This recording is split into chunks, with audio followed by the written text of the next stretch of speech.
Quem imaginaria um Bitcoin valer quase R$ 500 mil? Quem imaginaria o Bitcoin chegar a US$ 90 mil? E o efeito Trump, como isso impactou no disparo da criptomoeda? Eu, assessor Mitsu, convidei a gestora Hashdex, a primeira a criar a primeira gestora de criptoativos do Brasil, com mais de 272 mil investidores na bolsa. Convidei o especialista para ajudar vocês nessas dúvidas e nesse cenário. Então, eu convido vocês aqui, Renato Campos. Muito obrigado por estar presente aqui hoje no nosso vídeo. Vai ser muito bom contar com sua experiência para as dúvidas sobre esse cenário. Poxa, Mitsu, eu que agradeço aí. Acho que os clientes da Alta e assessores que assistirem aqui essa conversa já devem ter me visto aí nas nossas inúmeras interações aí com a casa, né? A casa que já tem um olhar construtivo para cripto há algum tempo, já utiliza os nossos produtos, né? Fazendo um pouquinho aqui do jabá, a Hashdex hoje é a maior gestora focada em criptoativos. A gente é mais conhecido pelo nosso ETF, né? O Hash 11 aqui, que está estampado na minha camisa, mas a gente tem os fundos também, o Hashdex 20, o Hashdex 40, o Hashdex 100, ETFs temáticos de vários temas diferentes dentro de cripto também. O Hash 11 que ontem chegou a bater a sua máxima histórica, né? Então, ninguém mais pode dizer que está perdendo dinheiro aí com o Hash 11, nem se entrou aí no topo histórico, não fez preço médio no meio do caminho, enfim. A gente está bastante feliz porque você começou a live dizendo, né, quem poderia imaginar, etc. Poxa, justiça seja feita. É a área de research da Hashdex, nosso CIO, o Samir, quem acompanha o conteúdo da Hashdex, poderia imaginar. A gente vem falando não só das eleições como um gatilho, mas também outros fatores, né, como queda na taxa de juros, aumento de liquidez global, a própria tese do Bitcoin em si, se materializando e se tornando cada vez mais necessária em conversas geopolíticas e no cenário global que a gente está vendo. Então, inúmeros fatores que apontavam para a gente para uma repetição da história, né? E que repetição é essa? A gente vem de ciclos muito pautados dentro de cripto. A gente sabia que a gente vinha num ciclo de recuperação para o Bitcoin recuperar sua máxima histórica lá do finalzinho de 2021. Ele chegou a pegar essa máxima ali em março, depois ficou meio de lado até o final do ano e agora deslanchou acima das suas máximas e quase que realizando aí uma profecia do mercado, Sim. que esperava justamente o início de um cenário de alta por agora, né? Claro que ainda é o início, né? Posso falar mais sobre isso, e a pergunta que deve estar na cabeça do investidor, poxa, subiu para caramba, Bitcoin a $80 mil, dá para comprar ainda? Assim, justamente é agora que a festa vai começar, segundo o que a história conta, né? E também Sim. vários fatores que a gente pode tratar aqui também, Mitsu. Não sei se você tem alguma pergunta específica, né? Se não, posso falar um pouquinho do como é que foi esse período de eleição para a gente, como é que a gente viu isso. Eu tenho uma dúvida, porque quando sai a eleição, a gente já vê a criptomoeda subindo, a gente meio que relaciona uma coisa com a outra.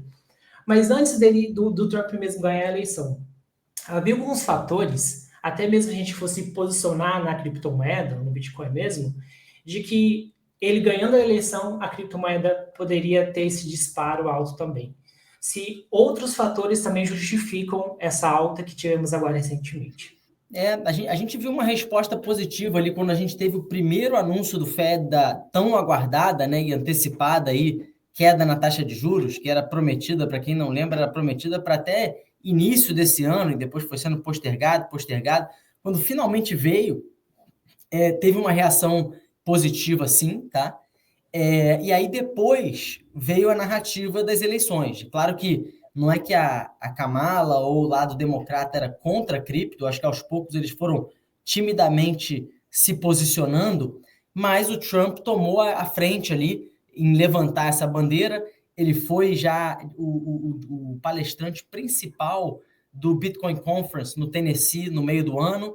Lá ele falou de Bitcoin como um ativo possivelmente estratégico para os Estados Unidos, falou que ele não venderia os bitcoins que os Estados Unidos detêm, e não são poucos, tá? São bastantes, falou em trazer inovação de cripto de volta para os Estados Unidos, falou de demitir o presidente da SEC, o Gary Gensler, que seria o grande, bastante criticado aí a forma como ele levou esse tema de regulação de cripto nos últimos 2 anos. Então, falou bastante coisa que os americanos que detêm criptoativos gostariam de ouvir. E os americanos que detêm criptoativos, estima-se que são entre 50 e 60 milhões. Então, é um palanque eleitoral bem efetivo, né? Obviamente que o Trump tem os interesses dele, mas além dos interesses dele políticos, ele não só é detentor de cripto, né? Ele tem declaradamente uma posição ali milionária em Ether, e ele hoje é fundador de um projeto de finanças descentralizadas. Bem sucedido, mal sucedido, bom ou ruim, enfim. Mas temos na liderança da maior potência do mundo um CEO de um projeto de DeFi. Isso é fato. O vice-presidente do Trump, ele é hoje detentor de cripto também, bem mais jovem que ele e com uma visão muito construtiva para cripto. Então, tudo isso acabou montando um cenário onde o Partido Republicano e a vitória do Trump foi visto como um caminho, vamos dizer assim, mais rápido para a cripto florescer. A hashtag sempre se posicionou dizendo que, cara, tecnologia não é algo político, não é algo partidário. A gente acha a tecnologia inevitável, a questão quais são as políticas e qual é o governo que vai dar uma clareza regulatória maior no curto prazo. Acho que no longo prazo, ambos iam seguir esse caminho. Mas no curto prazo, o consenso parece ser, né, e os preços não me deixam mentir, de que o governo republicano faria um caminho melhor. Mas mais do que a vitória de um presidente ou outro, Mitsu, é muito importante a composição da Câmara, tá? E quais são os deputados que são eleitos. E ali a gente teve uma vitória arrasadora e muito além do esperado para os republicanos. Do ponto de vista de cripto, a gente teve ali a vitória na estimativa ali de um artigo que eu estava lendo até há pouco antes do nosso call, foram 253 candidatos na Câmara pró-cripto versus 115 candidatos contra. No Senado, 16 candidatos pró-cripto versus 12 contra. Então, a gente está, além do poder executivo em si, a gente está também com a Câmara e o Senado muito alinhado com a tese de cripto. Lembrando que aqui eu já não estou mais falando de partido, tá? Tem senadores democratas que já votaram em regulações pró-cripto. Então, acho que a gente está começando a sonhar com um cenário apartidário ou bipartidário de clareza regulatória para cripto, e aí eu acho que a gente tem motivos para estar animado. Renato, quando a gente pensa em criptomoeda, a gente pensa em descentralização, ou seja, fora da mão do governo, né? Como que a regulação ela pode demonstrar algo que atrai mais investidores, né? Porque a gente pensa, eu quero ter uma moeda que não está atrelada ao governo, mas a regulamentação faz com que as pessoas chegam e investam mais na criptomoeda, que faz o preço subir. Como que é esse impacto dessa regulamentação para quem investe? Você ter uma rede ou uma moeda ou um sistema, né, como são casos ali dos aplicativos descentralizados em cripto, que não dependam não só de governo, né, mas de intermediários de confiança. Isso é muito mais seguro, né? E eu não estou dizendo que o governo aqui é um vilão ou nada disso. Eu só estou dizendo que tecnologia e soluções e aplicativos baseados em códigos transparentes são muito mais fáceis de se compreender, são muito mais fáceis de se auditar e são muito mais difíceis de você fraudar, né? Então, acho que isso é visto como um ponto positivo, independente de você estar nos Estados Unidos, que é um governo democrático, uma sociedade livre, mas principalmente em países que nem sempre contam ali com intermediários de confiança confiáveis, ou sistemas monetários confiáveis, ou vamos dizer assim, um sistema bancário de livre e democrático acesso a toda a sua população. Não é o caso do mundo. Então, acho que serviços descentralizados e moedas como o Bitcoin, que não dependem necessariamente de um sistema monetário, são bons para o planeta em geral, inclusive para os Estados Unidos, que o Trump não me deixa mentir, não está aí na sua melhor forma no que tange a endividamento, saúde financeira mesmo do país. Então, uma das soluções, inclusive, para os Estados Unidos sair desse endividamento bilionário deles é a proposta da senadora Cynthia Lummis, do Partido Republicano, que ela propõe a tão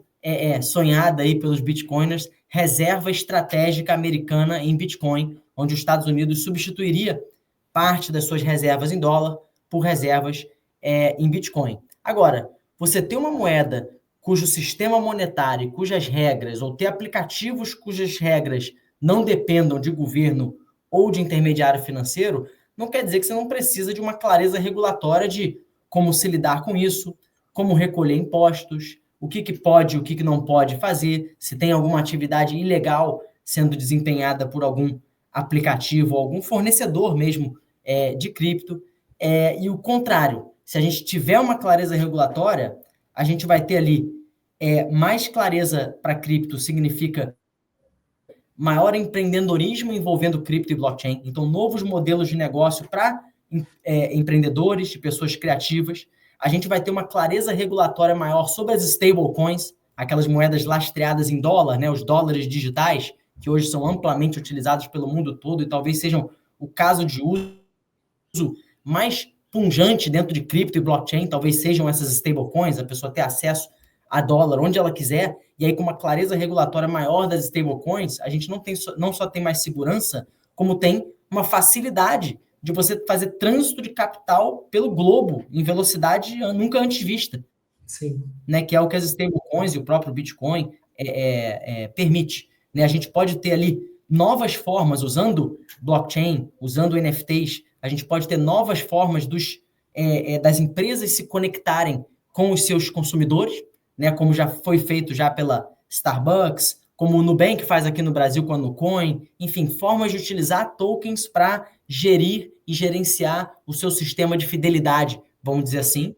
Quem sabe a gente não tem aí a tão sonhada rede social descentralizada, para que a gente não tenha que depender de grandes conglomerados de big techs, né? Ou seja, que as pessoas sejam donas de fato dos seus seguidores, dos seus posts, das suas atividades e da sua monetização na ponta, né? A gente pode ter aí avanços de blockchain com cruzamentos, né, de blockchain com AI, cruzamento de blockchain com jogos, que é um mercado gigante, assim, coisas que a gente não imagina hoje, é como se a internet tivesse regulatoriamente travada nos anos 2000, né, o que não foi muito o caso, assim, até tentaram banir uma coisa ou outra, mas rapidamente foi, e agora a gente vai ter uma clareza mais regulatória, e aí vão surgir casos de uso e aplicações e aplicativos nesse mundo que a gente ainda não viu, ainda por conta de uma falta de clareza, né? E aí os Estados Unidos vai se posicionar de novo competitivamente nesse cenário de inovação em blockchain, porque até agora estava difícil os empreendedores atuarem por lá. Você tinha falado um ponto no começo, que a festa só está começando. Muito se passou que a gente estava no inverno cripto, né? A gente então já pode dizer que esse inverno já passou, que a gente está pensando em estratégia, tá? Se fosse se posicionar agora, ainda dá tempo? A gente fica essa pergunta porque às vezes já pegou um lucro muito grande e não quer ver essa rentabilidade indo embora se haver correções. E o que você acha que esse efeito das eleições agora que vai passar, quais serão os próximos acontecimentos para Bitcoin e criptomoedas afins? Eu estou dando uma olhada aqui, né? O Hash 11 tá entregando aqui agora, enquanto a gente conversa, 90% no ano, 115% nos últimos 12 meses, 277% nos últimos 24 meses. Ainda assim, eu falei que ontem o Hash 11 alcançou sua máxima histórica. Então, repara, tem gente que comprou o Hash 11 em 2021 e só agora botou a cabeça para fora do buraco, né? Só agora ficou ali no 0 a 0. Claro que tem toda a questão do rebalanceamento, que a gente sempre bate na tecla, de falar, cara, compra um pouquinho quando estiver abaixo de onde você queria ter de cripto no portfólio, e aí o cliente deveria ter comprado um pouco em 2022, e aí rapidamente em 2023 ele já teria recuperado boa parte. Mas vamos dizer que não foi o caso. O cliente comprou uma vez só agora que ele conseguiu se recuperar. Porém, você está vendo esse retorno, a recuperação foi rápida, né? 24 meses mais ou menos, mas eu diria que é uma recuperação rápida aí para os parâmetros do mercado financeiro tradicional. Ela veio e veio forte, né? Longe da gente falar de inverno cripto, quando a gente está nos últimos 24 meses aí a 200 e tantos por cento de alta. Mas onde que a gente estaria agora exatamente, né? Tem um gráfico, Mitsu? Será que eu consigo compartilhar alguma coisa aqui? Sim, dá para... Deixa eu ver se eu consigo compartilhar, que aí o pessoal consegue acompanhar com a gente, quer ver? Esse gráfico aqui, ó. Tá conseguindo ver a minha tela? Sim, põe aqui na tela para o pessoal poder ver também. Tá. Repara o seguinte, tá? Eu tô aqui com o gráfico do Bitcoin em velas, né? Candles mensais, ou seja, cada barrinha dessa aqui é um mês. A barrinha preta é um mês negativo, a barrinha branca é um mês positivo.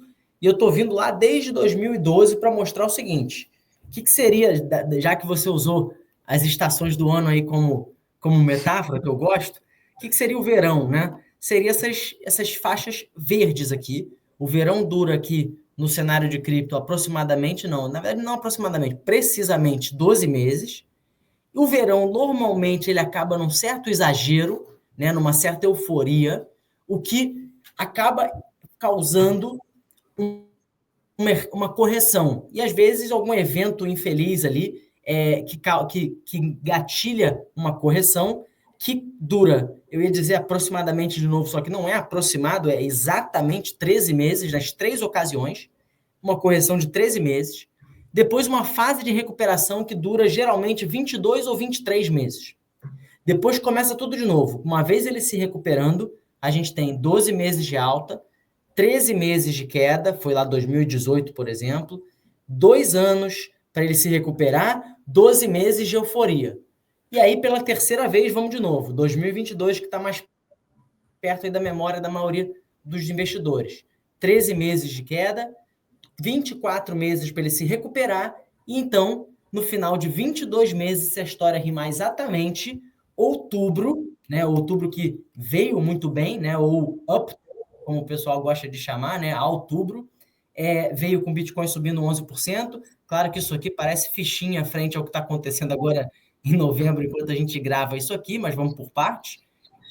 Então, a gente já teve outubro, que foi o último mês de recuperação, e para a história rimar novamente, a gente estaria entrando aqui num cenário de alta para cripto e mais um verão, tá, Mitsu? Então, eu não estou declarando um verão aqui, eu só estou dizendo que a história está rimando de forma quase que cabalística, e ontem e anteontem não me deixam mentir, né? Se eu continuar esse gráfico aqui e pintar a próxima sessão ali de verde, você vai ver que a gente está justamente no caminho de início de um bull market. Quanto tempo isso vai durar? Não sei. A gente tem a nosso favor alguns fatores que eu já mencionei, né? Assim, a gente teve as eleições, com Trump vencendo, isso claramente estava sendo operado, né? Muita gente já acompanhou, inclusive, o resultado das eleições pelo Polymarket, que, diga-se de passagem, é uma casa de apostas em blockchain, descentralizada. Muita gente acompanhou ali a probabilidade do Trump ganhar, e, por incrível que pareça, antes mesmo daqueles swing states, né, que são os estados que poderiam tanto dar democratas quanto republicanos, antes mesmo desses swing states serem definidos, o Polymarket já mostrava mais de 90% de chance de vitória para o Trump. Então foi um caso de uso de cripto aí bem interessante durante as eleições. E agora a gente espera ver aí se o cenário eleitoral também vai se concretizar. Que cenário eleitoral é esse? Cara, historicamente, por incrível que pareça, falando de outros motivos pelos quais a gente pode estar animado. Cara, ano de eleição, e particularmente os meses ou o ano que vem após uma eleição, geralmente são bons para ativos de risco. Estou falando de Nasdaq, estou falando de S&P e estou falando sim de Bitcoin. Tá? O Bitcoin, nos 360 dias seguintes às eleições, ele deu 350% em 2012, 900% em 2016 e mais de 1.800% em 2020. Eu acho que a história vai se repetir nessa magnitude? Não sei, o Bitcoin já é um ativo muito maior também do que nessas eleições, mas pelo menos a direção parece ser a que a gente está vivendo agora. Se eu botasse aqui uma quarta linha nesse gráfico com as eleições de 2024, a gente já estaria ali entre a linha azul e a linha amarela, entre a eleição de 2012 e a eleição de 2020. Ou seja, a história está se repetindo de forma cabalística aqui, de forma bastante surpreendente. Vamos continuar acompanhando. É melhor estar posicionado na história que já foi contada, para a gente ter. A gente não tem a certeza, mas tem essa expectativa, né? Renato, essa aula que você deu, valeu. Vale o like desse vídeo, então se você está assistindo, deixa o seu like. Aproveita para se inscrever. E, Renato, onde que eles podem encontrar as informações da Hashdex e encontrar também essas notícias? Vocês colocam todos os meses ou toda semana uma expectativa do mercado, porque eles possam acompanhar também essas informações. Tá, vamos lá.